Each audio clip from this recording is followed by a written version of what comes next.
warahmatullahi wabarakatuh. Saya Yanti dengan NIM 190501020044. Prodi Perbankan Syariah semester 5, Fakultas Ekonomi dan Bisnis Islam IAIN Kendari. Baiklah, dalam video kali ini saya akan membahas tentang materi akuntansi manajemen syariah. Baiklah teman-teman, untuk lebih lanjutnya silakan simak video berikut ya. Baiklah, kita akan masuk pada materi yang pertama, yaitu tentang analisis pengambilan keputusan jangka pendek atau production aspect.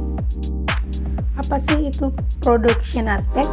Menurut Hansen dan Mowen, tactical decision making atau pengambilan keputusan taktis atau pengambilan keputusan jangka pendek merupakan suatu tindakan berskala kecil yang bermanfaat untuk tujuan jangka panjang.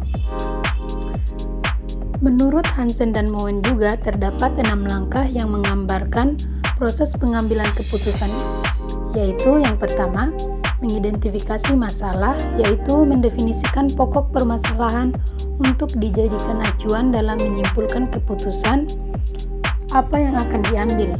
Yang kedua, mengidentifikasi alternatif, yaitu melakukan eliminasi terhadap alternatif yang tidak memberikan dampak bagi perusahaan. Yang ketiga, mengidentifikasi biaya manfaat, yaitu berkaitan dengan setiap alternatif yang layak. Yang keempat, menghitung total biaya dan manfaat yang relevan untuk setiap alternatif yang layak.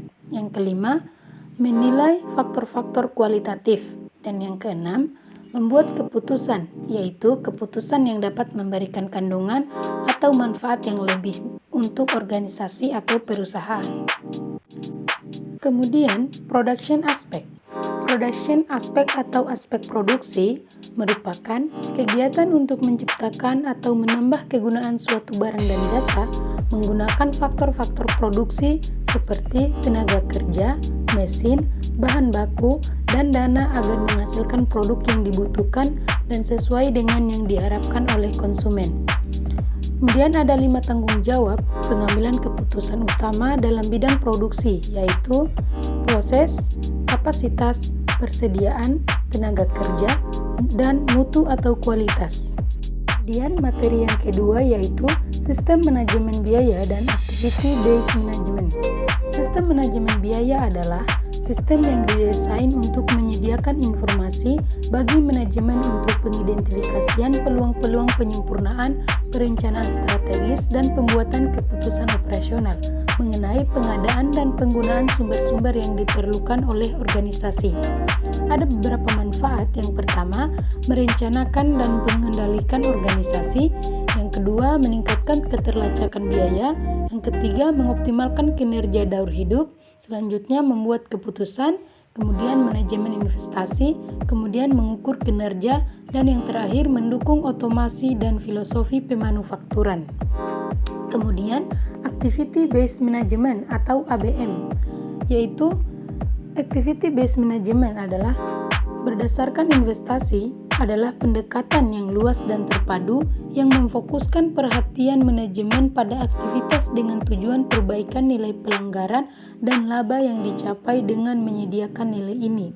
Kemudian faktor-faktor pendukungnya, yang pertama budaya organisasi, kemudian top management, support dan komitmen, kemudian change process, dan yang terakhir continuing education. Selanjutnya materi ketiga, standar costing dan pengukuran kinerja manajemen. Standar costing atau biaya standar adalah biaya produksi suatu unit atau sekelompok produk selama periode tertentu yang ditentukan di muka, yang biasa tersebut yang telah direncanakan untuk suatu produk pada kondisi operasi tertentu. Penentuan harga pokok standar, yaitu yang pertama ada standar cost, standar biaya bahan, standar biaya tenaga kerja, standar biaya overhead pabrik. Kemudian pengukuran kinerja manajemen.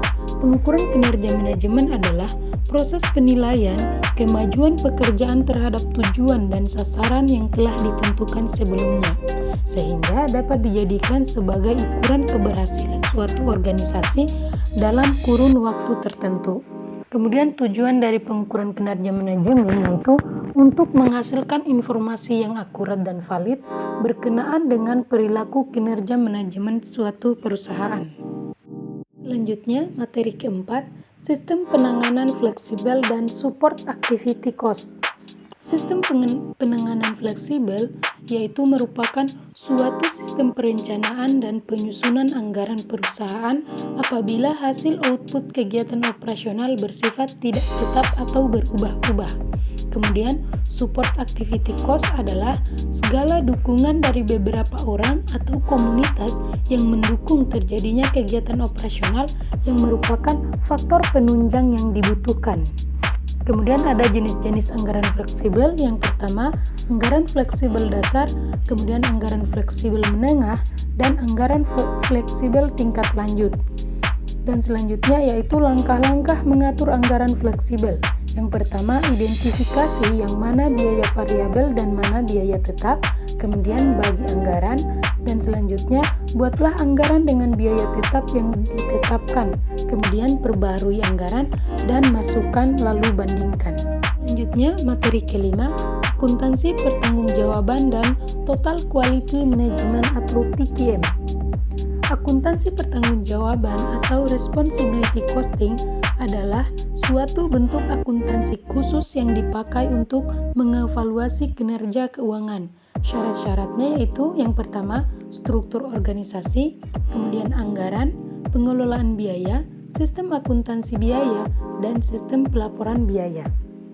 Kemudian, total quality management atau TQM. TQM adalah suatu sistem manajemen kualitas yang berfokus pada pelanggan atau customer focus dengan melibatkan semua level karyawan dalam melakukan peningkatan atau perbaikan yang berkesinambungan secara terus-menerus.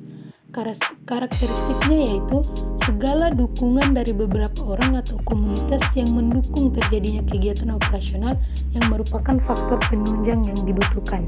Yaitu yang pertama, fokus pada pelanggan, obsesi terhadap kualitas, pendekatan ilmiah, komitmen jangka panjang, kerja sama tim, perbaikan secara berkesinambungan, pendidikan dan pelatihan, kebebasan yang terkendali, kesatuan tujuan, dan yang terakhir adalah adanya keterlibatan dan pemberdayaan karyawan.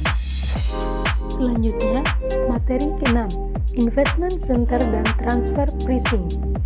Investment center atau pusat investasi adalah unit organisasi yang bertanggung jawab kepada manajemen puncak atau profitabilitasnya terkait dengan basis investasi unit itu sendiri.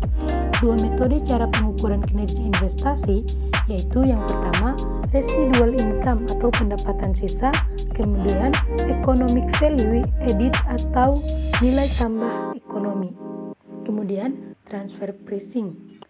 Transfer pricing atau ongkos transfer merupakan sejumlah harga di mana satu segmen organisasi menjual produk atau layanan ke segmen lain dari organisasi yang sama. Tujuannya yaitu untuk menggali jumlah profit sehingga pembayaran pajak dan pembagian dividen menjadi rendah, kemudian menggelembungkan profit untuk memoles window dressing atau laporan keuangan.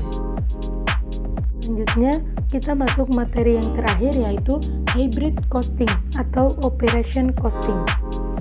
Hybrid costing atau biaya operasi atau juga yang sering disebut dengan operation costing yaitu diartikan sebagai gabungan antara karakteristik biaya pekerjaan atau job order costing dengan biaya operation costing.